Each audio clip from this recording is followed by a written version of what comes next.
자, 이 시간에 하나님 말씀을 보겠습니다. 야고보서 1장 2절부터 4절까지 말씀을 보겠습니다.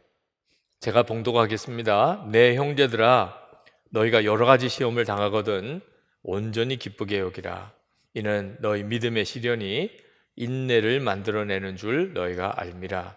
인내를 온전히 이루라. 이는 너희로 온전하고 구비하여 조금도 부족함이 없게 하려 함이라. 아멘.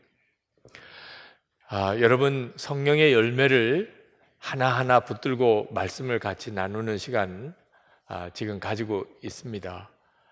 여러분에게는 성령의 열매가 맺혔습니까?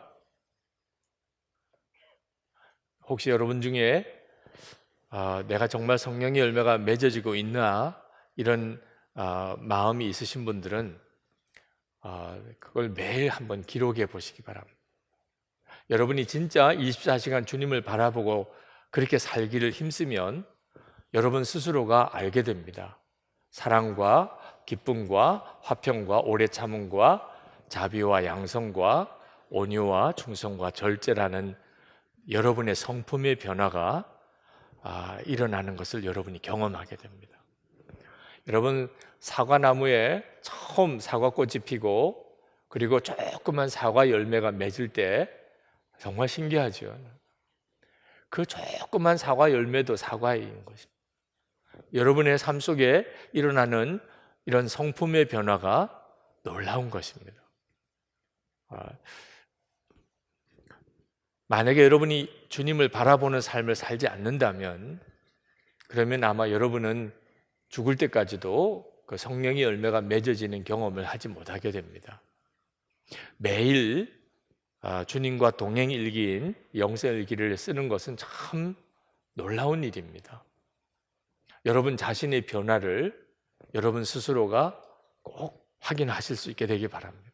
그저 성령의 열매에 대해서 말씀을 들은 것으로 끝나지 말고 이 시리즈 설교가 끝날 때까지 여러분 안에 정말 성령의 열매가 맺어지는 개인적인 분명한 확증을 여러분이 꼭 얻으시게 되기를 진심으로 축복합니다. 남이 맺은 열매 박수만 치고 끝나지 않게 되길 바랍니다. 정말 놀랍다, 정말 어떻게 당신이 이렇게 변했냐, 그렇게 되지 않게 되기를 바랍니다. 여러분 자신이 그 주인공이 되기를 바랍니다. 이제 아마 이 시리즈 설교가 끝나려면 한 10주 정도쯤은 가겠지만 그 사이에 여러분의 가족들이, 여러분의 친구가, 또 여러분과 함께하는 속회원들이 당신이 참 변했다고, 정말 놀라운 변화가 당신에게 일어났다고, 그런 말을 듣게 되기를 진심으로 축원합니다. 그러면 여러분이 아마 알게 되실 겁니다. 지금도 성령님께서 내 안에서 역사하시고 그리고 내 안에서 열매를 맺으시는구나. 오늘 함께 나눌 열매는 오래 참음이라는 열매입니다.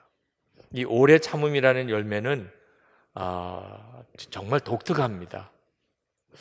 이 오래 참는다는 게 사람들에게는 별로 그렇게 귀하게 아주 큰 능력이라고 잘 이해가 안 되겠지만 사실은 엄청난 능력입니다. 오래 참음이라는 것. 이 오래 참음이라고 하는 열매가 중요한 것은 모든 성령의 열매에 다 이 오래 참음이 반드시 있어야 하는 것입니다. 주님께서 우리에게 성령의 열매를, 성품의 변화를 주님이 이제 이루어 가시는데 반드시 어느 시간이 필요합니다.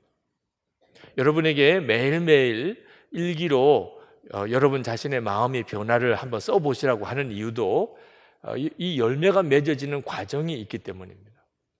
그러니까 어느 기간 동안이 반드시 있고 난 다음에 열매가 맺어지기 때문에 그 기간을 기다리는 능력이 필요합니다. 그래서 어떤 열매든지 반드시 오래 참음이라는 열매와 같이 맺어지게 됩니다. 사랑의 열매, 오래 참음이라는 열매와 함께 맺어집니다.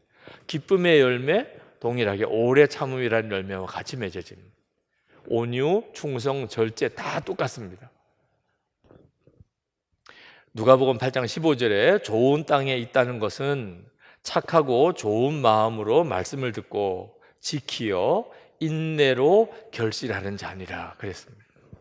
그러니까 어떤 열매든지 인내로 그 말씀을 지켜서 인내로 결실하게 되는 거거든요. 그러니까 우리가 성령의 열매를 맺고 성품의 변화를 가져오려면 반드시 오래 참음이라는 열매가 맺어져야 되는 겁니다.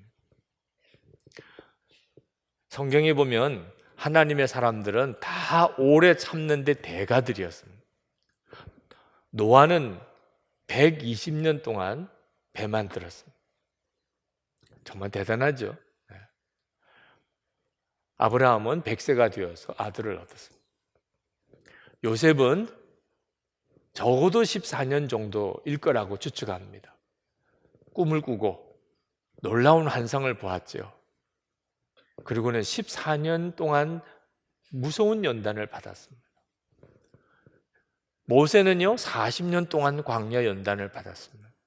다윗이 왕으로 기름 부음을 받고 7년 정도가 지나서야 비로소 왕이 됩니다. 하나님의 사람들은 다 기다리는 훈련을 받았고 또 기다리는 데 있어서 대가들이었습니다. 기다리지 못하는 사람은 하나님이 쓰시지 못하는 것을 봅니다. 모세가 호렙산에 올라갔을 때 40일 동안 도대체 살았는지 죽었는지 알 수가 없었어요. 이스라엘 백성들이 기다리다가 못해서 며칠을요? 40일을 기다리다가 못해서 금송아지 만들어 놓고 그걸 하나님이라고 해서 무서운 하나님의 진노를 샀지 않습니까? 못 참는 사람, 기다릴 줄 모르는 사람은 이렇게 되어버립니다. 사울 왕이 아말렉과 전쟁을 벌이는데 사무엘 제사장이 와서 하나님 앞에 먼저 전쟁 나가기 전에 제사를 드려줘야 되겠는데 사무엘 선지자가 안 오는 거예요. 제사 준비는 다 끝났는데 제사장인 사무엘 선지자가 안 오는 겁니다. 사울 왕이 너무 마음이 급해서 제사장이 제사 드려야 될 제사를 자기가 제사를 드려버리고 말았어요. 그 다음에 사무엘이 왔어요.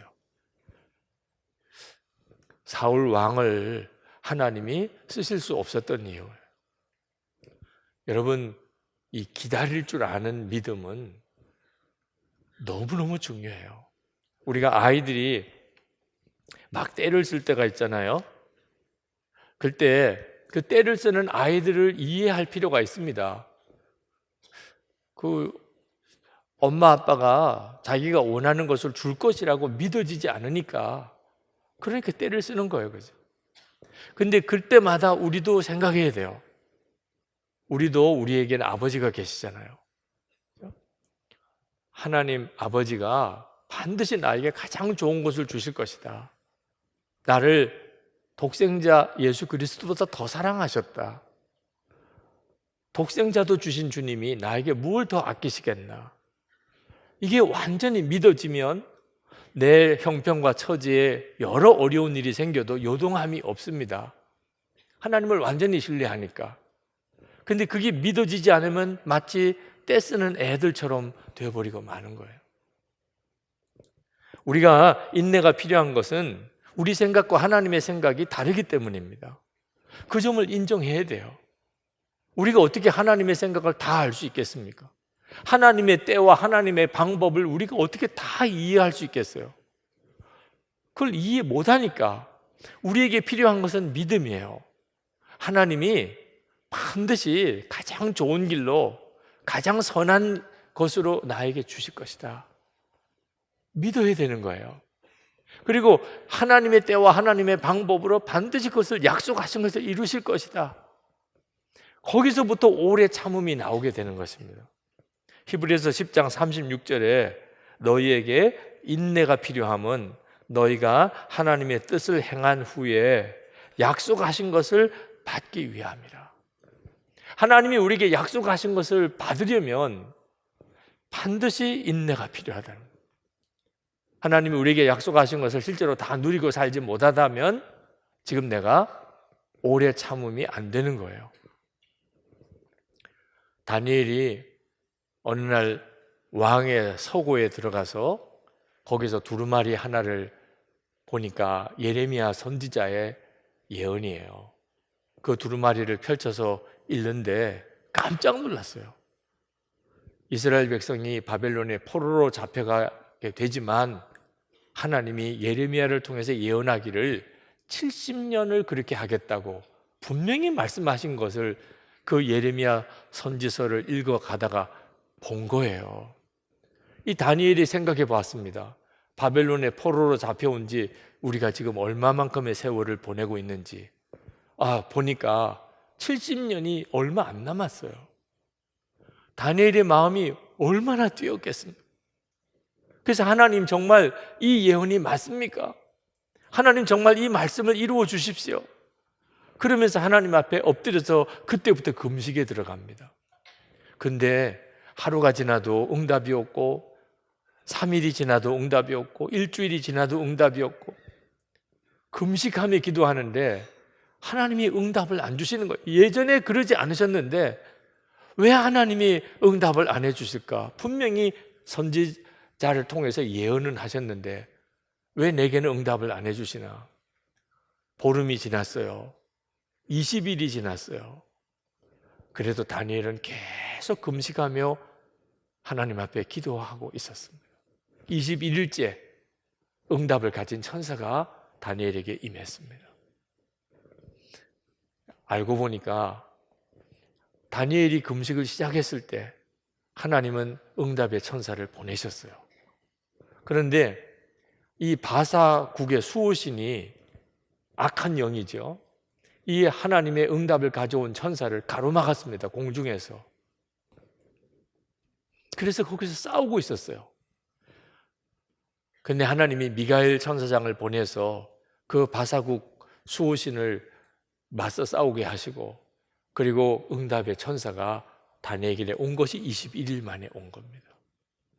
다니엘이 계속 기도하고 있었기 때문에 그 응답을 받은 거죠. 다니엘이 그 영적인 세계에서 되어진 일을 다 알 수가 없었습니다. 그러나 다니엘에게 있었던 것은 믿음이었어요. 기도하면 반드시 내게 하나님 말씀하신다. 무슨 이유인지 모르지만 이렇게 20일째 계속 응답이 없지만 반드시 하나님은 응답. 믿으니까 기다릴 수 있었던 거죠. 그리고 21일째 응답을 받았던 거예요. 여러분, 이것은요 실제로 우리의 기도 생활에 똑같은 일이 벌어지고 있다는 것을 우리로 깨닫게 하시기 위함이에요. 여러분 중에 하나님의 약속은 받았는데 실제로 그것이 이루어지지 않고 있다면 그러면 무언가 여러분이 알지 못하는 영적인 싸움이 있는 거죠. 내가 기도에 무릎을 풀면 그러면 우리는 지는 거예요. 그죠? 하나님께서 우리에게 얼마나 기다리는 믿음이 필요한지 성경에 구구절절히 말씀하셨어요. 처음 성령이 임하실 때 마가다락방에서 그 예수님의 제자들이 성령을 받았을 때 120문도라고 그랬습니다. 그런데 많은 성경학자들이 그 약속을 처음 받은 사람은 한 500명이 넘었을 거라고 그래요. 예수님의 부활을 목격한 사람이 500명이 된다고 성경에 나와 있습니다. 주님의 부활을 목격한 사람은 다 들었을 거예요. 내가 약속한 바 아버지 하나님께서 보내실 성령을 기다리라. 그래서 그들이 마가다락방에서 기도하고 기다리고 있었습니다. 하루가 지났어요. 아무 일도 없고 이틀이 지나고 아무 일도 없고 3일이 지나고 아무 일도 일어나지 않고 500명 중에 아마 틀림없이 집안일도 해야 되고 또 돈도 벌어야 되고 사람도 만나야 되고 그러지 않았겠습니까? 우리 같으면 그러지 않았겠어요?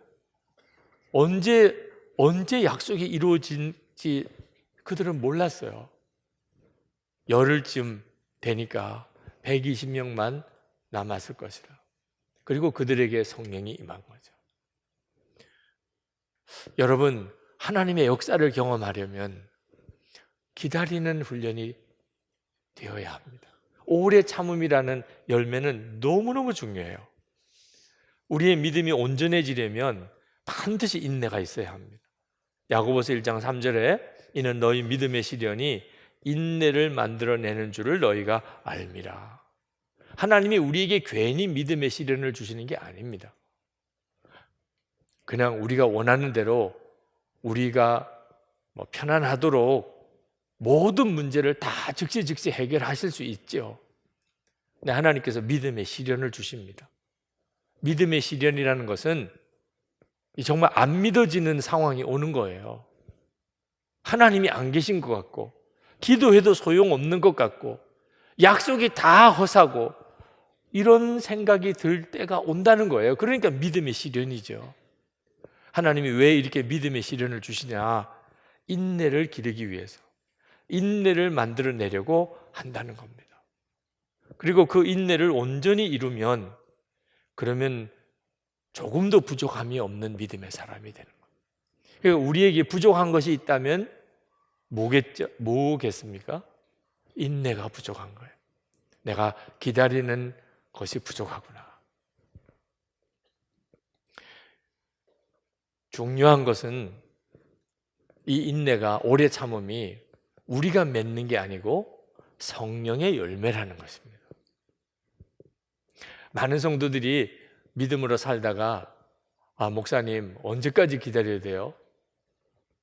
아마 하나님께는 훨씬 더 많이 그렇게 아마 하나님께 기도할 거라고 생각이 듭니다. 언제까지 기다려야 돼요? 정말 이제는 지쳤어요. 어떻게 더 기다릴 수 있어요? 이런 말이 우리 속에서 튀어나오는 것은 내 힘으로 기다리려고 했기 때문입니다. 기다리는 걸 내 힘으로 하려니까, 힘쓰고 애써서 기다려 보려고 하니까, 그러니까 더 이상 못 기다리겠다고 하는 상태가 오는 거예요. 이건 성령의 열매가 아닙니다. 우리 주님이 우리에게 말씀하신 것은 우리가 기다리려고 애를 쓰라는 게 아니에요. 인상을 팍팍 써가면서 기다리는 건 성령의 열매의 오래 참음이 아닙니다. 하나님은 정말 그게 너무 힘드신 것 같아요. 너는 왜 내 앞에만 오면 그렇게 인상을 확확 쓰냐? 드라마 볼 때는 자주 웃기도 하고, 그러더니 내 앞에만 오면 그렇게 오만 인상을 다 쓰냐? 그건 성령의 열매인 기다림이 아닙니다. 성령의 열매인 기다림은 기다리면서도 기쁨이 충만한 거예요. 시험이 많이 와도 기쁨이 충만한 거예요. 야고보서 1장 2절에 내 형제들아 너희가 여러 가지 시험을 당하거든 온전히 기쁘게 여기라. 이게 성령의 열매가 맺어지는 기다림이에요. 여러 가지 시험이 왔어요. 그런데 마음이 너무 기뻐요.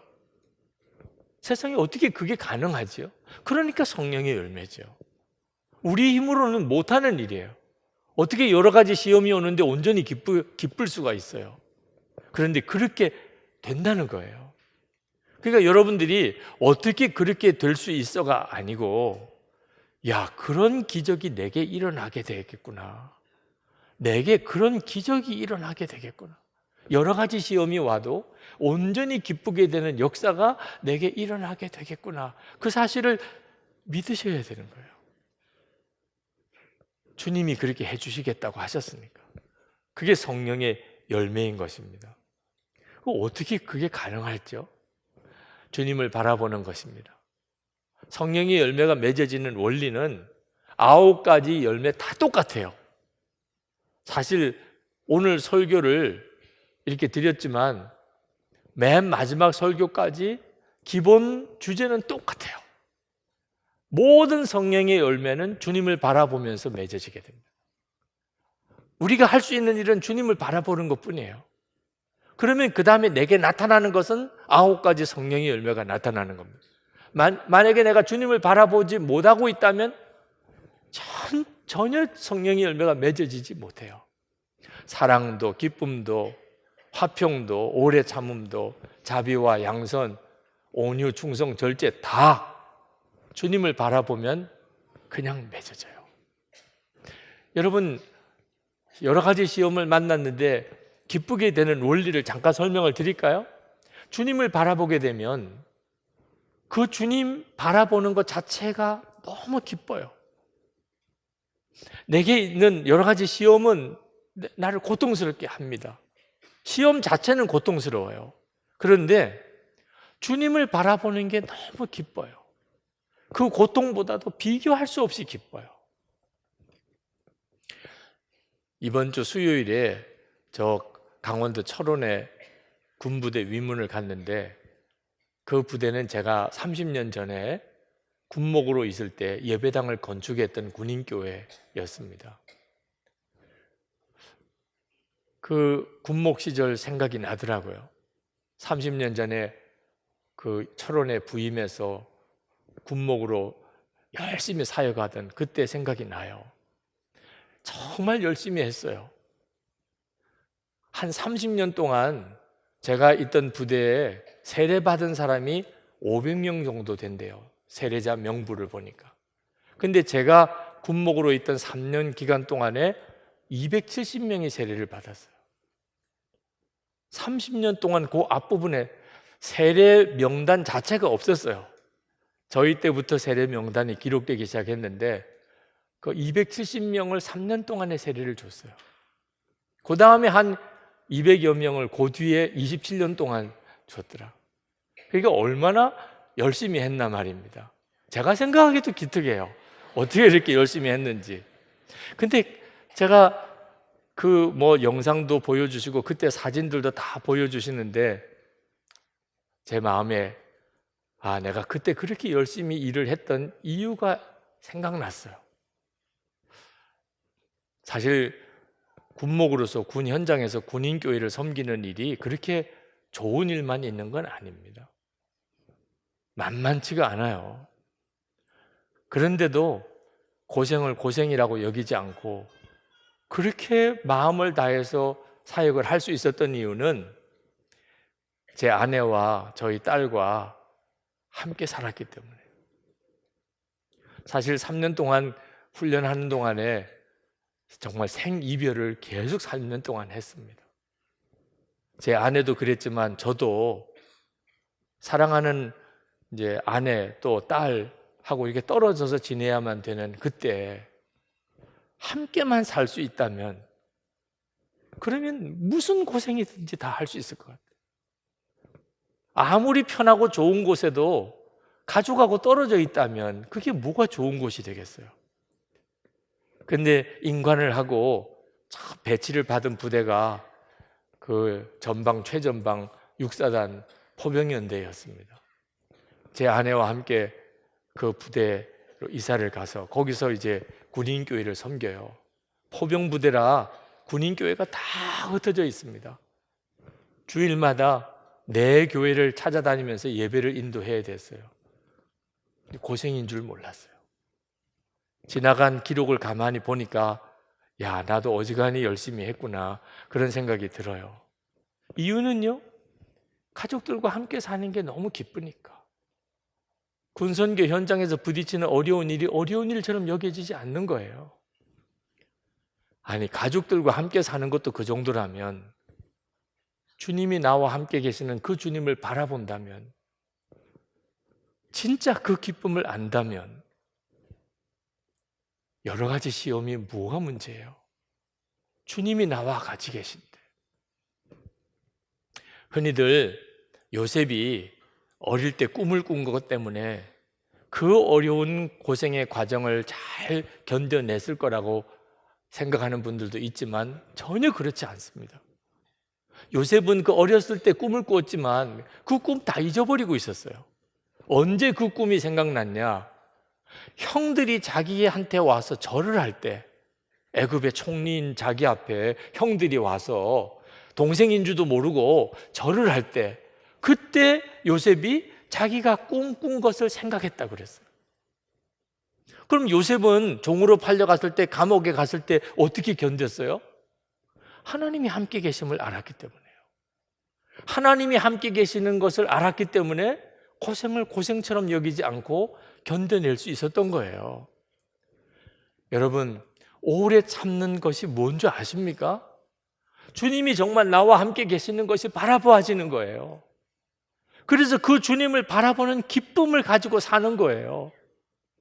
그러다 보니까 기다리는 줄도 몰라요. 내가 기다리는 줄도. 돌아보니까 오랜 기간을 내가 기다렸어요. 그 순간순간은 주님 바라보는 기쁨으로 견뎠어요. 주님 바라보는 것이 그냥 기뻤어요. 힘들고 어렵고 하나님의 약속은 왜 안 이루어지나, 기도는 왜 응답이 안 되나, 그런 세월을 보냈지만 순간순간마다 주님을 바라보는 기쁨이 내 속에 넘치니까 그게 힘들 줄도 모르고 지루한 줄도 모르고 넘어가다가 나중에 응답받고 보니까 아우, 이렇게 오랜 시간을 내가 잘 기다렸네. 주님이 하신 거죠. 오래 참으면 주님이 하신 거예요. 그게 바로 성령의 열매라는 뜻입니다. 우리가 하는 일은 주님을 바라보는 것뿐이에요. 우리에게 오래 참음이 특별히 중요한 것은 주님의 재림을 맞이할 자격이 바로 이 오래 참음의 인내에 있기 때문입니다. 고난과 핍박의 시절에 성도들은 주님의 재림을 사모했습니다. 주님이 약속하신 거예요. 다시 오시겠다고. 그런데 사람들이 조롱해요. 주님의 재림을 기다리는 성도들을 다 손가락질하면서 조롱해요. 언제 오냐, 언제 와. 아우, 작년에도 온다고 그랬대. 너 5년 전에도 그랬잖아. 주님 재림이 오신다고. 오시기는 하겠냐? 이런 식으로 막 조롱을 받게 되는 겁니다. 베드로후서 3장 3절 4절에 먼저 이것을 알지니 말세에 조롱하는 자들이 와서 자기의 정욕을 따라 행하며 조롱하여 이르되 주께서 강림하신다는 약속이 어디 있느냐? 조상들이 잔 후로부터 만물이 처음 창조될 때와 같이 그냥 있다 하니. 주님 재림이 오신다는 게 그게 진짜 정말 그리 되겠어? 2000년이 지났잖아. 2000년이. 아니, 그걸 지금도 믿어? 그때 베드로가 대답해요. 사람들이 조롱하잖아.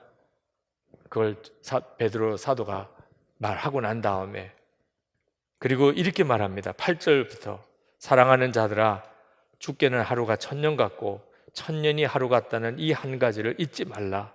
주의 약속은 어떤 이들이 더디다고 생각하는 것 같이 더딘 것이 아니라 오직 주께서는 너희를 대하여 오래 참으사 아무도 멸망하지 아니하고 다 회개하기에 이르기를 원하시느냐. 베드로 사도가 왜 주님의 재림이 자꾸 뒤로 미쳐지느냐 아느냐? 주님은 모든 이들이 다 구원을 받기를 원하시는 거예요. 그래서 주님의 재림이 뒤로 미뤄지는 거예요. 우리에게는 2000년 그러지만 하늘에서는 1000년이 하루 같다는 거 모르느냐? 이제 그렇게 설명을 하고 있는데 베드로가 처음부터 그런 사람이 아니었어요. 예수님이 부활하시고 이제 승천하시기 직전에 제자들이 예수님에게 지금이 하나님의 나라, 주의 나라가 임할 그때군요. 예수님 부활하셨어요. 제자들의 마음속에 야, 지금이 그때인가 봐. 그래서 예수님에게 그 질문을 했었어요. 주님이 다시 오심이 지금 이때이니까. 사도행전 1장 6절에 그렇게 질문합니다. 베드로가 수제자잖아요. 당연히 그 질문에 앞장선 사람이 베드로였을 거예요. 그때 제자들은 자기들 생각만 한 겁니다. 야, 이제는 하나님의 나라가 임하나 보다. 만약에 그때 하나님의 나라가 임했으면 우리는 어떻게 될 뻔했어요. 정말 진짜 자기들만 생각한 거죠. 그랬던 베드로였어요. 언제 주님의 나라가 임합니까? 지금입니까? 막 그러던 사람이 베드로였다니까요. 그런데 이 베드로 후서 3장에 가면 베드로가 완전히 사람이 달라져 버렸습니다. 성령이 임하셨기 때문에.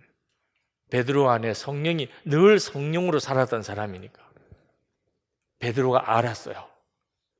우리가 지금 핍박을 당하고 말할 수 없이 고난을 당하고 죽임을 당하는 이런 끔찍한 일을 우리가 겪고 있지만 하나님은 그 우리를 핍박하는 그 사람조차도 구원하기를 원하신다. 이 사실이 깨달아졌어요. 나는 그 핍박하는 그 사람이 너무 밉지만 기도해보면 하나님이 그 사람을 사랑하신다. 이 기가 막힌 현실을 베드로가 알고 난 다음에 베드로가 이 말을 하는 거예요. 하나님은 모든 사람이 구원받기를 원한다. 그러니까 베드로는 그때부터 핍박을 당하고 고난을 당해도 주님 언제까지입니까? 이 말이 없어졌어요. 하나님, 정말 구원할 자들이 다 구원되기를 원합니다.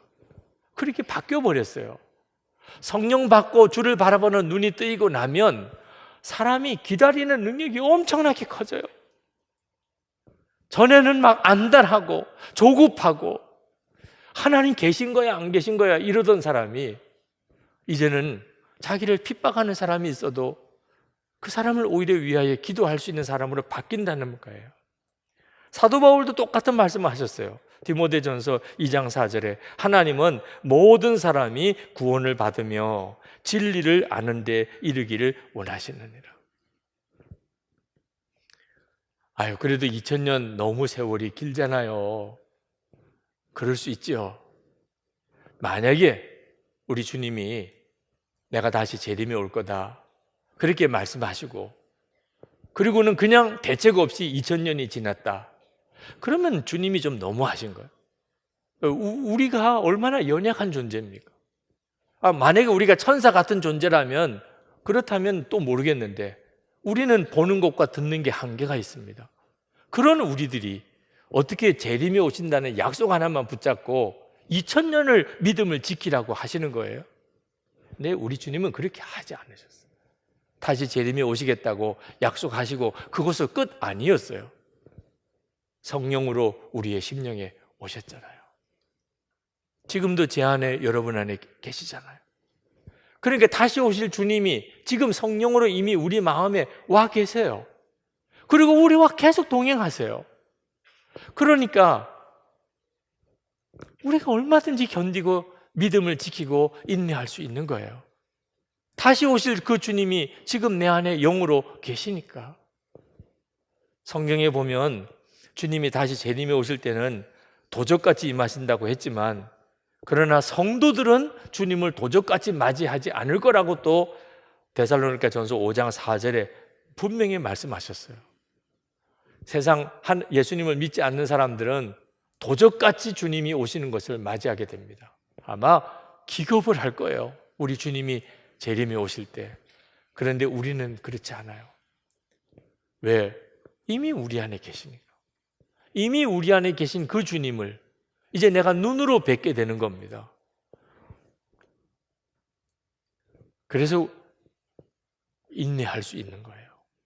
끝까지 주의 재림을 믿고 기도하고 기다리며 그리고 선교 완성을 위해서 땅끝까지 모든 족속에게 복음을 전하는 일을 위해 우리가 헌신하는 겁니다. 여러분 혹시 기도응답 또는 약속된 축복 분명히 하나님이 마음에 주셨는데 내게 지금 그거 이루어지지 않고 있다면 그러면 여러분 주님을 정말 바라보세요. 주님과의 친밀함이 여러분을 기다리고 인내할 힘을 일으켜내십니다. 예수님께서 십자가에 달리실 때 주님도 십자가 고난을 너무너무 힘들어 하시고 하나님께 할 수 있으면 이 잔이 내게서 지나가게 해달라고 그렇게 말씀하셨을 정도였습니다. 그런데 하나님께서 허락지 않으셨어요. 그래서 예수님은 그 십자가를 참으셨다고 그랬습니다. 히브리서 12장 2절에 믿음의 주요 또 온전케 하시는 이인 예수를 바라보자. 저는 그 앞에 있는 즐거움을 위하여 십자가를 참으사 부끄러움을 개의치 아니하시더니 하나님 보좌 우편에 앉으셨느니라. 우리가 믿는 예수님은 어떤 분이시죠? 그 고통스러운 십자가를 지실 것을 본연히 알면서도 끝까지 그 십자가를 참으신 주님이세요. 그 주님이 지금 저와 여러분 안에 오신 거예요. 우리가 그 주님을 왕이라고 고백하고 있어요. 그러니 우리가 오래 참는 자가 되는 게 당연한 거죠. 우리 주님이 십자가를 참으신 분이세요. 우리에게 지금 일어나고 있는 어려운 일들이 아무리 많아도 예수님이 지신 십자가보다 더 큰 일이 있겠습니까?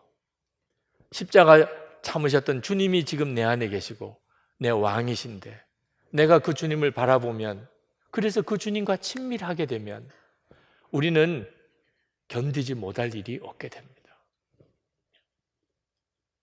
로마서 5장 3절에 다만 이뿐 아니라 우리가 환난 중에도 즐거워하나니 이는 환난은 인내를, 인내는 연단을, 연단은 소망을 이루는 줄을 알미라.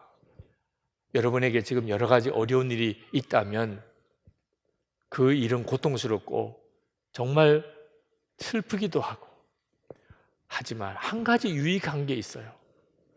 그 모든 슬픔과 고통을 다 상쇄하고도 남을 만큼 이것이 좋은 것이에요. 그게 뭐냐면 환난을 거치면서 인내를 훈련하게 됐다는 거예요. 여러분 고생 많이 해보신 분들, 정말 죽을 고비도 넘기고 전쟁도 겪어보고 정말 내일 먹을 거리도 없을 그런 막막한 상황에도 빠져보고 그러셨던 분들은 어지간한 어려움은 어려움처럼 여겨지지도 않아요. 참 놀랍지요? 환난이 인내를 낳습니다. 기다릴 수 있어요. 어려움이라고 여겨지지 않아요. 근데 그 어려운 고생을 안 해본 사람은 아주 작은 일도 그냥 견디지 못해서 힘들어하죠.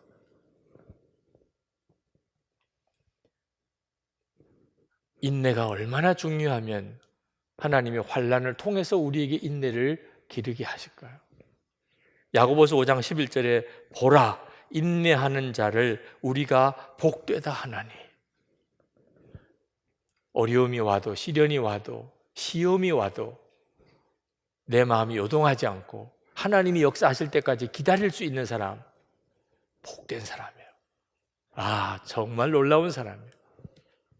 요한계시록 3장 10절에 내가 나의 인내의 말씀을 지켰은즉 내가 또한 너를 지키어 시험의 때를 면하게 하리니 이는 장차 온 세상에 임하여 땅에 거하는 자들을 시험할 때라. 얼마나 주님이 그것이 고마웠으면. 인내하라는 말씀을 내가 지켰다. 요한계시록 14장 12절에 성도들의 인내가 여기 있나니 저희는 하나님의 계명과 예수 믿음을 지키는 자니라. 주님이 우리를 더 기다리게 하실 수 있어요. 더 참을 수 있게 해주세요. 기도하는 하이드라고 별명이 붙어있는 하이드 선교사님, 그분은 영국 사람이지만 인도 선교사라고 갔죠. 그때는 영국이 인도를 통치하고 있을 때입니다. 펀잡 지방에서 거기서 인도 부흥을 일으켰던 선교사이십니다. 그 하이드 선교사님의 사역에 주는 기도였어요. 그냥 모든 걸 기도로 했습니다. 나머지 사역은 다 부수적인 것이라고 할 정도로 정말 강력한 기도의 사역자였습니다. 이분이 하루는 그 인도의 그 전도자 한 사람을 만났어요. 그런데 그는 열정도 없고 그리고 열매도 없어요.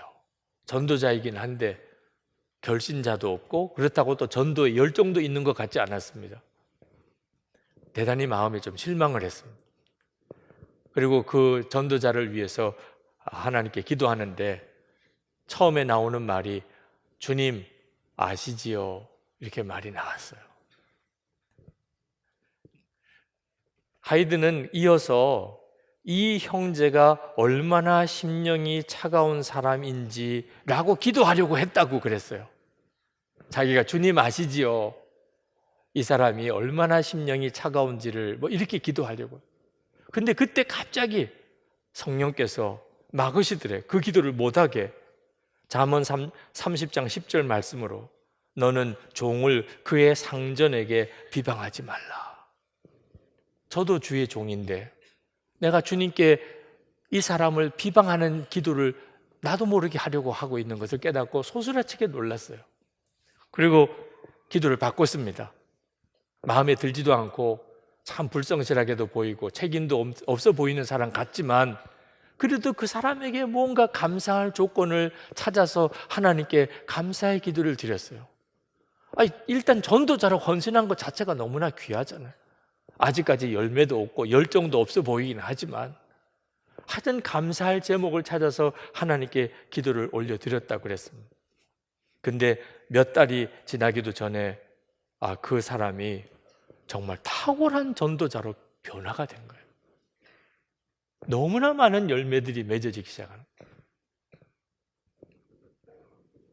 여러분, 지금 우리와 함께 계시는 주님은 우리 안에서 우리가 만나는 사람들을 더 기다릴 수 있게 해줍니다. 우리에게 주어진 상황을 전혀 새로운 눈으로 보게 해주세요. 주님이 그렇게 해주시니까 기다릴 수 있는 거죠. 절대로 억지로 기다리라고 하는 게 아닙니다. 기다릴 수 있게 되니까, 기쁨으로 기다릴 수 있으니까.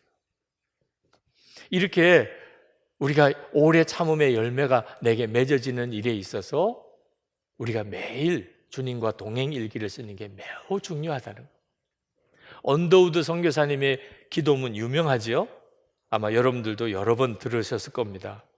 오 주여, 지금은 아무것도 보이지 않습니다. 보이는 것은 고집스럽게 얼룩진 어두움뿐입니다.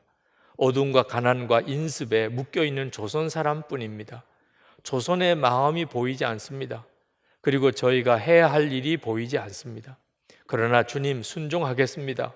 겸손하게 순종할 때 주께서 일을 시작하시고 그 하시는 일을 우리들의 영적인 눈이 볼 수 있는 일이 있을 줄 믿나이다.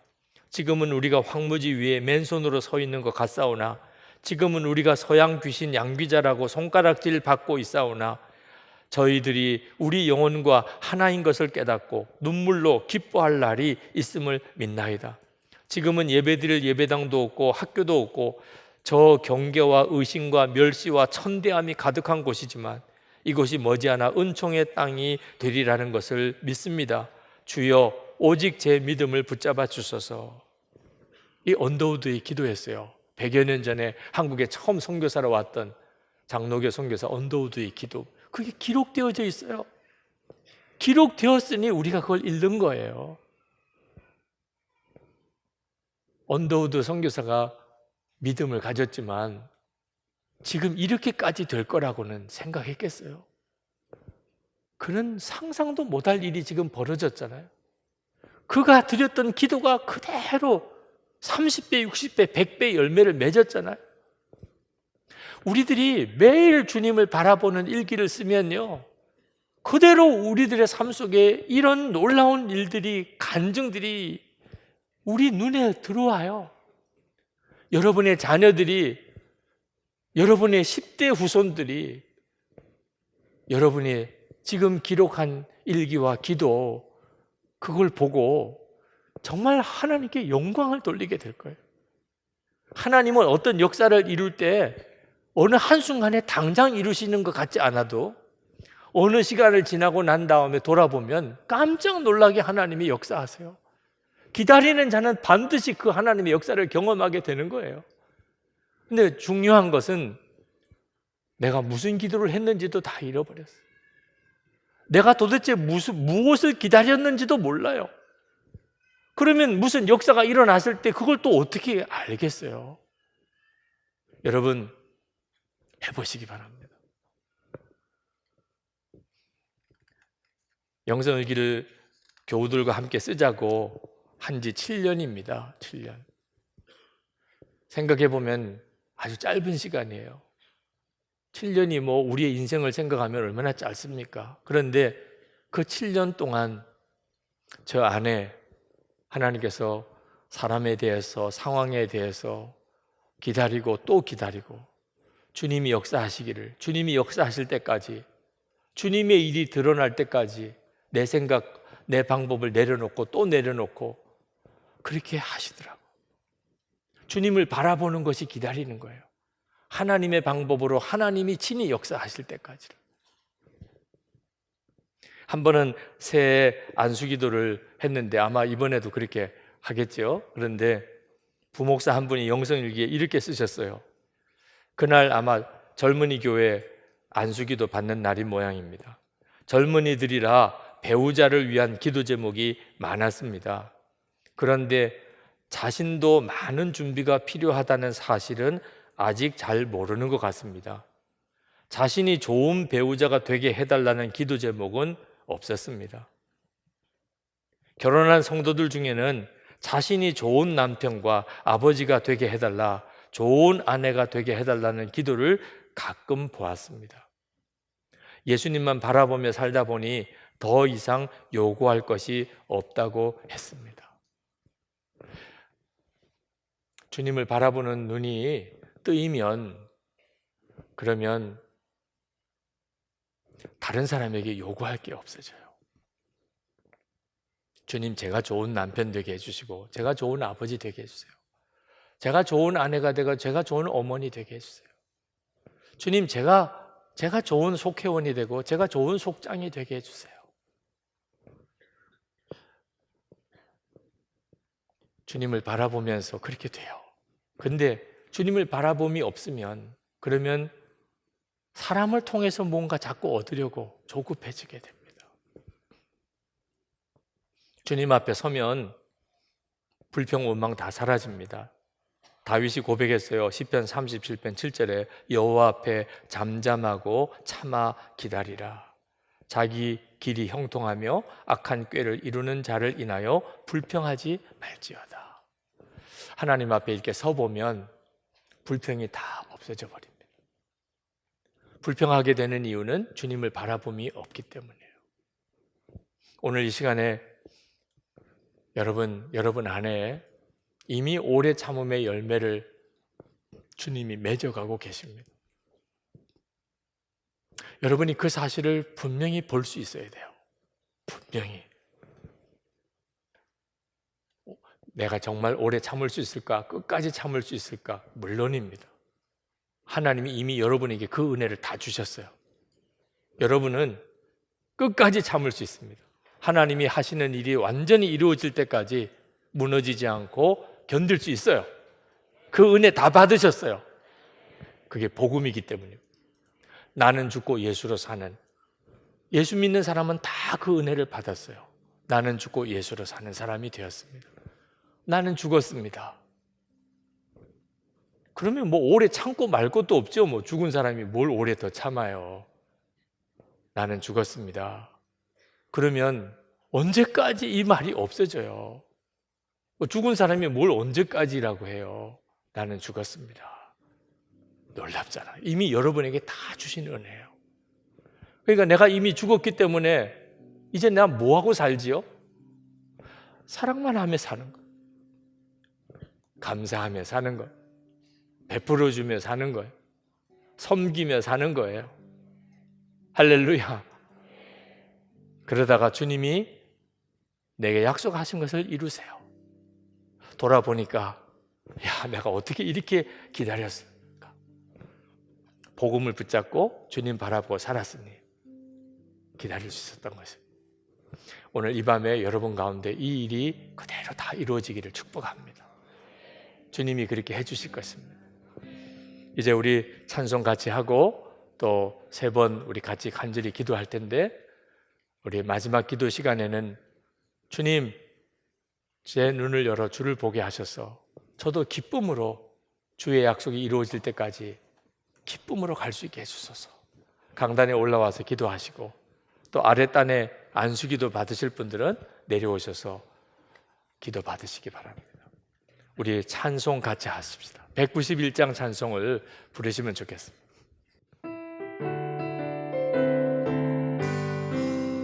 내가 매일 기쁘게 순례의 길 행함은 주의 팔이 나를 안보함이요, 내가 주의 큰 복을 받는 참된 비결은 주의 영이 함께함이라. 성령이 계시네, 할렐루야 함께하시네.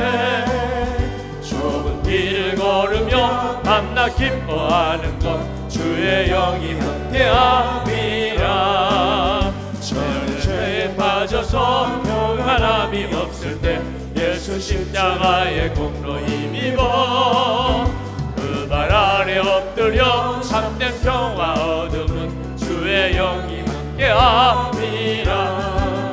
성령이 계시네, 할렐루야 함께하시네. 좁은 길을 걸으며 밤낮 기뻐하는 것 주의 영이 함께함이라. 나와 동행하시고 모든 염려하시니 나는 숲에 새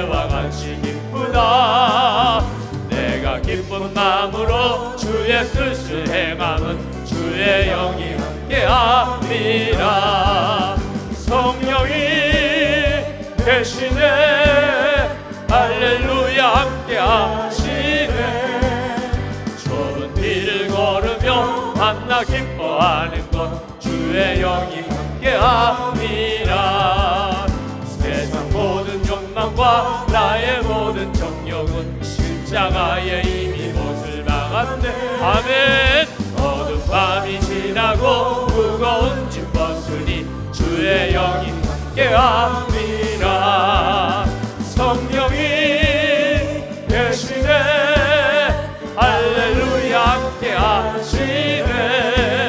좁은 길을 걸으며 만나 기뻐하는 것 주의 영이 함께함이라. 성령이 계시네 성령이 계시네 할렐루야 함께하시네. 좁은 길을 걸으며 만나 기뻐하는 것 주의 영이 함께함이라. 이 시간에 우리 첫 번째 기도할 것은 언제까지 하는 내 마음속에 있는 이 조급함과 절망과 낙심이 오늘 이 시간에 주의 보혈로 깨끗하게 씻음을 받게 하여 주시옵소서.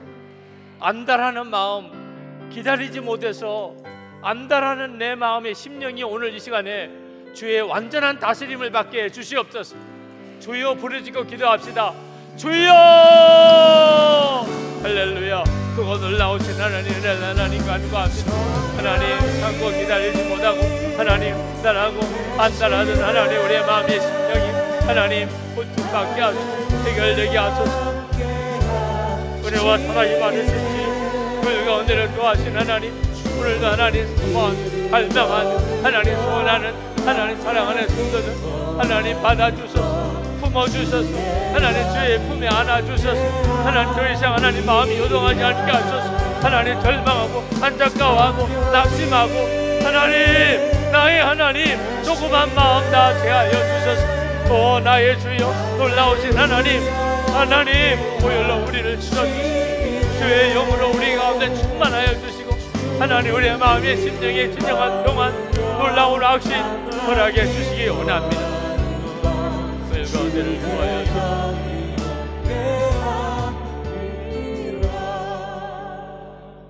두 번째 우리 기도할 것은 지금 우리가 당하고 있는 어떤 어려움도 인내를 기르게 하시는 하나님의 뜻임을 믿습니다.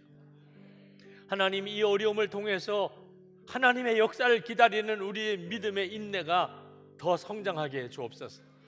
어떤 일이 와도 어떤 시련이 와도 요동하지 않는 인내하는 믿음을 저에게 주옵소서. 우리 주여 부르짖고 기도하겠습니다. 주여 은혜와 사랑이 많으신 하나님 놀라우신 하나님 낙심하지 않고 환난과 시련 앞에 절망하지 아니하고 하나님 두려워하지 아니하고 탄식하지 아니하고 주님을 더욱 신뢰합니다. 주님을 더욱 믿습니다. 주님만 더욱 바라봅니다. 하나님 주님만 더욱 의지합니다.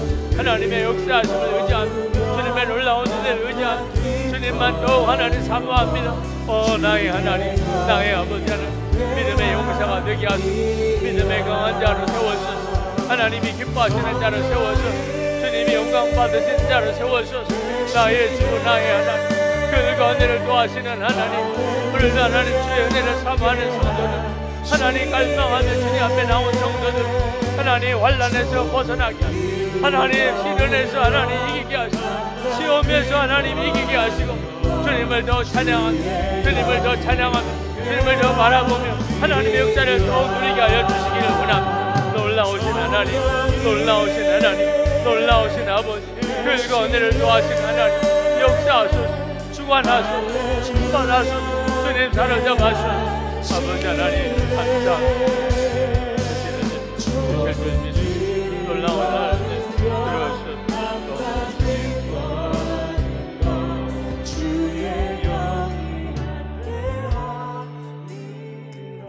이 시간에 강단에 올라와서 기도할 분들은 내려오시길 바랍니다. 안수기도 받을 분들은 아랫단으로 오시기를 바랍니다.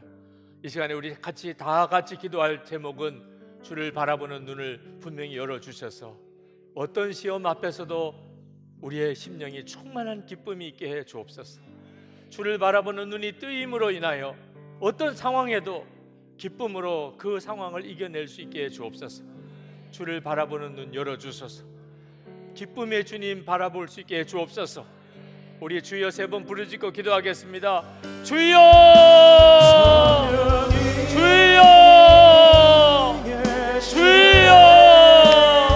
할렐루야. 놀라우신 은혜를, 하나님의 놀라우신 하나님 역사를 찬양하는 하나님 감사.